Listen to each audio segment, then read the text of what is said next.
ডিলাররা বাড়ায় দিয়েছে বস্তা 400 টাকা করে। এখন মিনিকেট আমরা কিনছি 70 টাকা করে, ঈদের আগে 68 টাকা 70 টাকা, এখন কিনতে হচ্ছে 76 টাকা।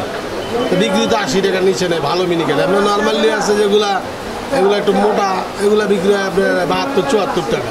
কিন্তু যেগুলো ভালো ভালো ডাল, আর মঞ্জু, সাগর, মোজাম্মেল, এটা এক এক বস্তা নিজেরাই 400 টাকা বাড়ায় দিচ্ছে। তো 400 টাকা যদি বাড়ে তাহলে বাজারে তার 150 টাকা বাড়বে। তো এই ভরা মৌসুমে এটা মনে করেন এরা করলো, ফসল ভালো হইলো, ফসল নষ্ট হইলো না, বন্যাও নাই, একদম খেয়াল খুশি মতো তারা দাম বাড়ায় দিচ্ছে।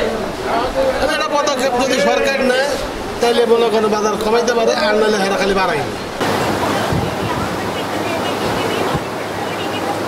আমাদের মৌসুম তো বৈশাখে উঠছে, এখন মাত্র 3 মাস রানিং ছিল। সেক্ষেত্রে আমাদের ধান পর্যাপ্ত এবং চালও তো পর্যাপ্ত থাকার কথা, তাতে এখানে হঠাৎ এত ডিফারেন্স হওয়ার কথা ছিল।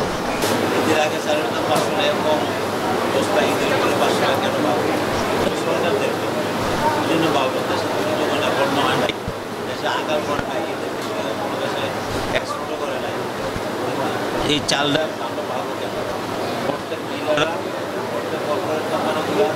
আগামী বৈশাখ পর্যন্ত এই চলার মতো চালগুলা আপনার কৃষকের দিয়ে কিনে মজুত করে রাখেই তারা এখন চালের দাম তারাই বাড়ানোর কোনো কারণ এখন সিজন গেল মাত্র 1 থেকে 1.5 মাস, এখন চালের অভাব নেই, চালের দামটা বাড়াইছে তারা। সরকার এটা অতি দ্রুত তদন্ত করে বের করবো কেন চালের দাম 400-500 অবস্থা বাড়লো। অ্যাকচুয়ালি এখন ভরা মৌসুম, এখন চালের দাম কমে আসার কথা, কিন্তু এই চালের দামটা প্রতি কেজিতে প্রায় 6 থেকে 60 টাকা বেড়ে গেছে। এটার কারণ সরকারকে খুঁজে বের করা উচিত আমার মনে হয়।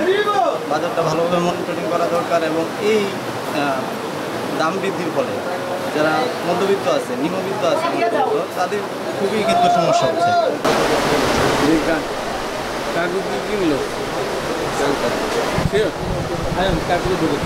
মিনিকেট ব্যস্ত মনে করেন আমরা 70-72 টাকা, সেই মিনিকেট এখন 78 টাকা 80 টাকা ব্যস্ত হয় কোয়ালিটি বেঁধে। কিন্তু এরকম হওয়ার কথা না।